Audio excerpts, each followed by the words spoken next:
What is up, guys? Season 6 info dumps are here, man. We got Season 6 quality of life changes that just dropped in an article from the crew. This is official news, so this is all confirmed. This stuff is changing for Season 6. So let's get into it. Let's go.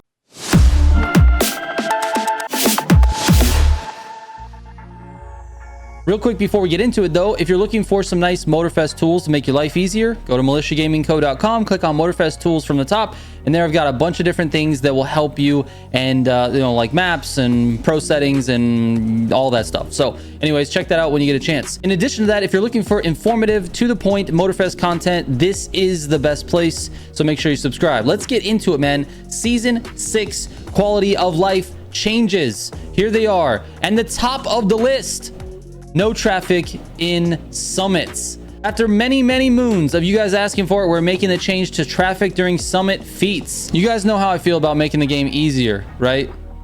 I'm not really for it. I like more difficult challenges, because when you complete a more difficult challenge, it feels better when you do it. Anyways, the majority of the player base wants no traffic in feats in summits, and that's what you're getting. There will still be traffic in the feats in free roam, but not in the summits. And because I don't really do feats in the free roam, this is only in the summits for me. Anyways, let's move on, dude. Challenge improvements. Vehicle management has been added to the challenge menu and to notifications. So basically you should be able to select your vehicle from that challenge menu, as opposed to having to go back and, move around a little bit. A little bit of a UI change. I like that. Main stage challenges. A notification will prompt you to equip the correct vehicle for the challenge and will play a sound effect upon equipping. That's a nice change. Notification will redirect you to the bundle of the vehicle if you do not own it. So that's nice too. If you go to the challenge, you click it and it's like, hey, you have to complete it with this vehicle. It tells you it's in the bundle. Go buy it, dude. And then you buy it from the bundle. And then they improved the UI for the reward. Awesome. Good changes. Let's move on. Hide collectibles option. Players can turn on an option to hide any of their collectible icons already collected on the map. That's nice, because you have these little stars everywhere, and if you want to see which ones you're missing, it's kind of difficult, because the ones you're missing are a little tiny bit larger than the ones that you've already collected, are a little bit smaller, and so it's kind of confusing when you're driving around the map. It's a nice quality of life change. Photo quest fast travel. This one I have a problem with. We'll talk about that in a second. Players who have unlocked the fast travel feature can now fast travel to their completed photo quests. Actually, I lied. I don't have a problem with that. I thought they were going in a different direction. I thought they were going to let us fast travel directly to the photo quest instead of us having to find it. And that, to me, defeats the whole purpose. But that's not what's happening. They're actually just allowing us to fast travel to the photo quest that we've completed, which is nice. Just gives us extra fast travel points. I'm on board with that. Collectibles feedback. Upon collecting a collectible, the camera will now highlight what you have collected before returning to your current POV. So that's nice. It's just going to zoom in. Not a big change, but there we go. PvP changes. Let's see what we got. We workshopped with players to improve the PvP for the Crew MOTORFEST, and we're happy to announce we're bringing new events and regular boosts to the Grand Race. So they're not adding any PvP. Boo! Only changes to the Grand Race. All right, fine. PvP events. We're making some tweaks to PvP events in the Crew MOTORFEST to incentivize participation, replayability, and reduce frustrations and improve the overall experience. Like I've said in the past, they are trying to improve the current PvP system to where everyone is on board before they add any new stuff. This is something they've said like 9 months ago, a year ago, is that they're not trying to introduce new PvP. They're trying to improve the current system before they move on, and they don't feel like their work is done. Fair enough. Listen, Ubisoft, fair enough.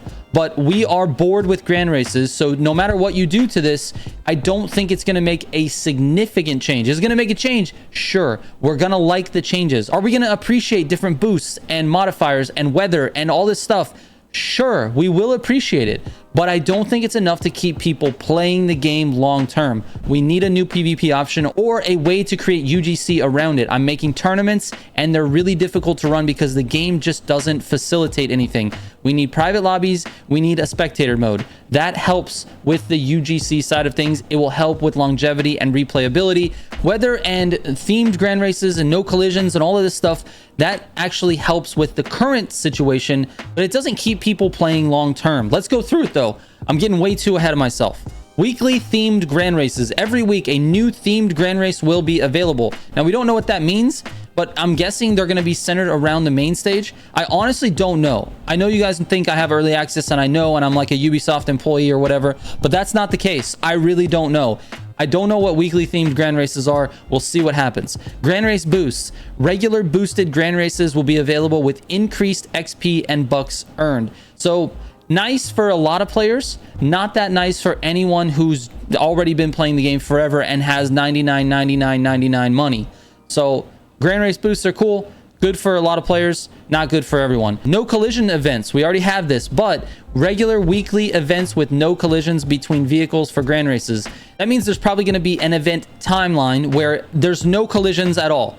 And that means you don't have to wait an hour in between no collision playlists. You're probably going to have no collisions for a period of time, like maybe a day, or like no collisions weekend, like double XP weekend for COD. Anyways, new weather conditions. So they're going to add new weather conditions that will be in the rotation for grand races. My guess is it's going to come via modifier, and you're going to see, you know, whatever, fog or rain or snow or whatever. I mean, snow would be cool. I don't know if we're getting snow, but that would be really cool. All day modifiers. So every Saturday, the grand race modifiers will be active for the whole day from 9 a.m. onwards until the next day at 9 a.m. UTC. That's actually cool. I like that they're putting specific emphasis on a day of the week. That means that day is special. I like that. You go in that day, you play that modifier, and you're good. And that modifier should rotate. Hopefully, we don't have the same modifier every Saturday. Maybe we have like extreme weather or whatever, and then we have no collisions all day. And then we have like the, you know, the themed one or whatever. Just mix it up. Don't make it the same every Saturday. Dynamic no collisions mode. This is actually kind of nice. It seems like it's going to be kind of nice. When driving below a certain speed, you won't cause collisions with other racers in the grand race. Wait. When driving below a certain speed. Why did they do that? Why? It should be anytime there's a huge collision that's going to happen. Much like Forza Horizon 5, if you're going to be in a collision that's going to cause like a big problem, you can't collide. You just goes through each other and you can't do it. It makes the PvP really nice. So if they're already able to do that below a certain speed, why can't you do that when the cars are going to collide? I don't mean every single time, right? If it's a small like trade paint situation or you're bumping into each other, not a big deal. But if someone's going to go full speed into a turn and T-bone somebody else, that's a problem, right? So like on those 90-degree turns at the front of grand races, if you're going really slow on that 90-degree turn, someone's going really fast, are you guys going to collide? Or is that guy just going to ghost right through you because you're at a slower speed? You know what I'm saying? Now, this actually will help with the start of grand races. You know, like when you start grand races and you immediately turn to the right or to the left because you're trying to get around somebody, you don't have to do that anymore. If this is working the way I think it is, you just drive right through them because you're below a certain speed at the start of the race. So now everybody can kind of jockey for position, not have to worry about where everyone is right at the start. And then, I don't know, man. I hope that that certain speed is like 200 miles an hour. That'd be great. All right, grand race flow. You don't have to wait 30 seconds to finish your grand race anymore. That's actually pretty cool. If your goal is to just make money and go and play and just be grand racing all the time, you can finish your grand race. You don't have to wait for the other people. You just jump into a new one right away. So that's nice. Once you cross the finish line, jump straight into a new grand race. Boom. Main stage grand race modifier. A modifier will be available for grand races so that players can only use vehicles from the main stage. There we go, guys. All you meta haters out there, there you go. Now we have to use only main stage cars. I hope you guys are happy. I'm not. I hate this. I absolutely hate this. I don't like restricting vehicles, but it will provide a little bit of variety in the gameplay. Anyone who loves meta and wants to drive really fast, you guys are going to not play during these times. You just won't. I know it because I'm already considering like I don't really want to play with just the main stage vehicles. It just doesn't sound good. But there's a lot of people out here that are going to like this change, and no hate to them. Honestly, I really don't care. Use whatever car you want. I don't like modifiers that restrict your ability to use what you want. I think you should be able to play the game how you want to play the game. Anyways, that is it for these modifiers. I think overall, these are positive changes. So don't get me wrong. I've been a little bit negative towards some of these things, but I think overall making these changes is good for the game.